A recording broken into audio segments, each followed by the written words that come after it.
section of In Love at Ease. This is Everyday Spirituality with Pramukh Swami Maharaj. Oh no, Krishna, I dropped him. It's okay.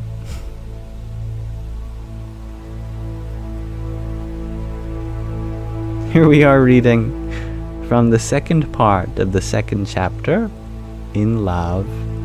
This part is all about self-love, specifically the highest kind of self-love, where we love the self that is within you and all beings, and how we can take care of our bodies and minds in order to be a vehicle for that love itself.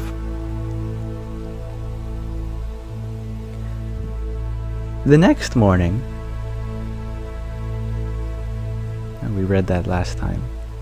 Here's the paragraph. Swamishri woke up in Mumbai one morning to read several messages waiting for him.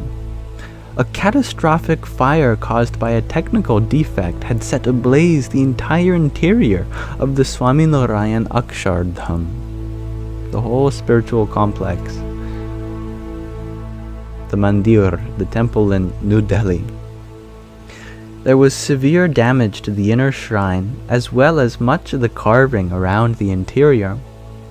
Sadhus and trustees were calling to discuss the details with the Guru. Swamishri calmly took all the calls one by one. Swaminarayan Akshardham, New Delhi, was inaugurated in 2005 in the presence of then Prime Minister Manmohan Singh, then President Abdul Kalam, and the leader of the opposing L.K. Advani.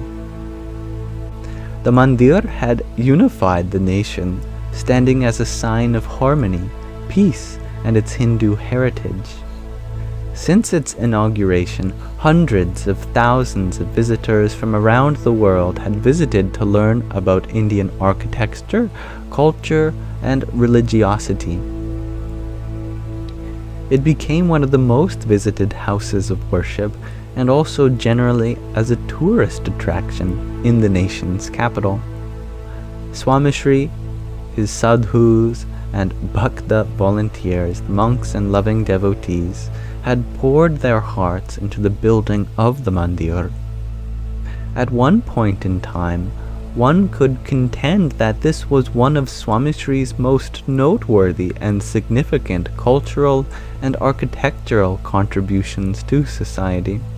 Yet, Swamishri's expressions were unmoved upon hearing that the main shrine may have been irreparably damaged.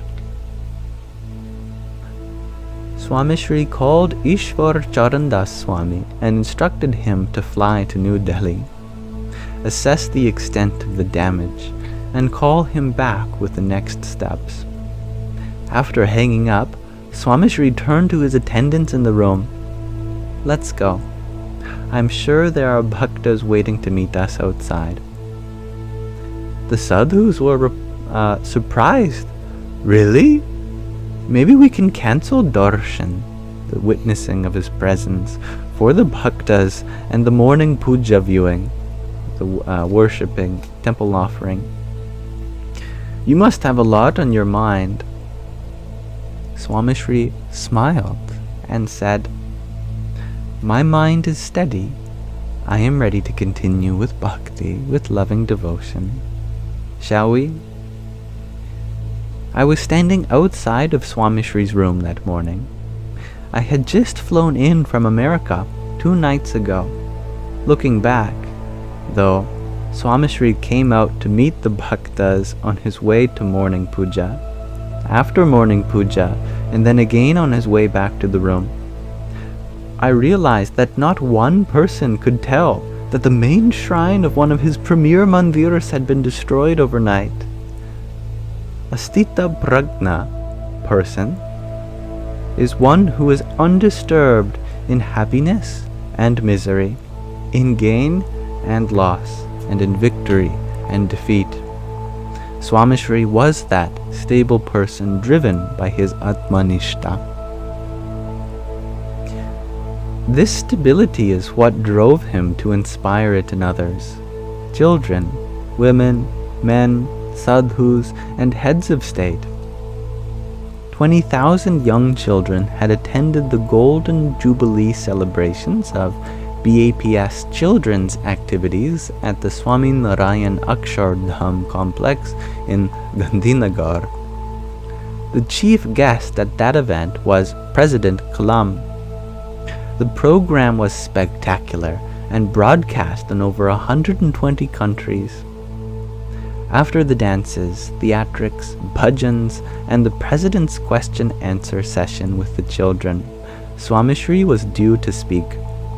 Many people wondered what Swamishri would say to the children and the President. What was that one message that would be relevant to the hundreds of thousands of people watching worldwide? What was important enough for him to say today? About 3 minutes into his speech, Swamishri turned to the children and spoke of his preferred theme, the most relevant topic of them all: knowing yourself to be the Atman, the undivided soul. Swamishri was teaching little children the importance of differentiating between the body, the mind, and the self. He said, until we realize that we are the Atman and our objective is to become Brahmarup, the form of the divine, there will always be sorrow, misery, and expectation. The day we realize we are the Atman, all of our problems will be solved. The President was stunned at the amount of faith and trust Swamishri had in these children sitting before him. Anyone else would have picked an easier theme, but not Swamishri. Swamishri's elevated state of being drove him to inspire it in others. It was perhaps that moment in Gandhinagar which led President Kalam to speak of the greatest discovery of his life after meeting Swamishri. As his spiritual master, Swamishri moved him to a state of transcendence, which I believe is the book that President Kalam wrote about his guru, Pramukh Swami. Here we have a quotation from that book, it seems, from the President of India then. In retrospect, I realized through Pramukh Swamiji my true identity. Who am I really? Am I so-and-so with a certain past and certain body and personality and certain roles, talents and weaknesses, dreams, fears and beliefs? Others may define me in these ways, but that is not who I really am. Who I really am can only be discovered through deeper questioning and exploration, and though a subtler experience of that which is beyond all ideas about myself, and through a subtler experience of that which is beyond all ideas about myself, it can only be revealed when the mind is quiet and no longer telling me who I am. When all the preconceptions about myself are stilled, what remains is who I really am: consciousness, awareness, stillness, presence, peace, love, and the divine. You are that which is nameless, and yet has been given 1,000 names.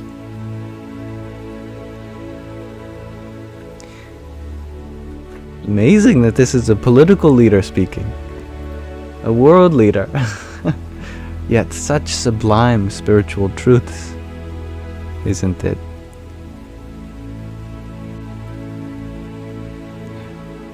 President Kalam acknowledges his realization of his Atman.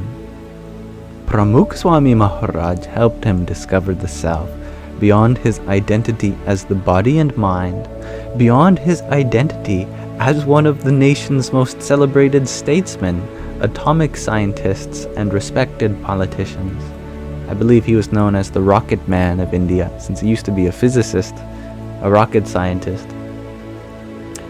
President, physicist, and spiritualist. It's a good trifecta, isn't it? This was a sign of the Guru walking with his disciple. In the first section of this chapter, I illustrated how Swamishri's love for the world was embodied in his willingness to walk with others through life on their spiritual and professional journeys. Here, Swamishri's love for his self is also a walking partner for millions as they transcend the realities of the body and mind and rise to the ultimate experience of the divine within their Atman. President Kalam's discovery resonates with millions who have benefited from witnessing Swamishri's Atmanishta. Swamishri did not just walk through life guiding people's minds and bodies, he also guided millions of imperishable Atmans. Because Swamishri embodied Atmanishta so well, the lessons he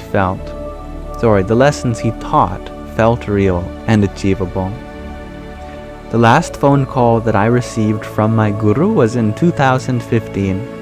I was sitting on my bed scrolling on my phone and occasionally stealing glances at the Harad's teddy bear on a nearby bookshelf. I had been unwell for a few weeks and therefore unmotivated to take on tasks, pick up a book, or even open the blinds in my bedroom. I was lonely and alone. A pestering fever of unknown origin had become a regular, unwanted visitor. It did not wait for me to open the door. It just walked in as it pleased. My body and mind could not handle the pressure anymore. I saw an incoming call from the sadhus in Sorangpur. Bhadresh Das Swami and Narayan Charan Das Swami had called twice. I let the calls go to voicemail each time. They kept calling. I kept ignoring. It then dawned on me that they may be calling with news, about Swamishri. I picked up the phone. I was on speakerphone.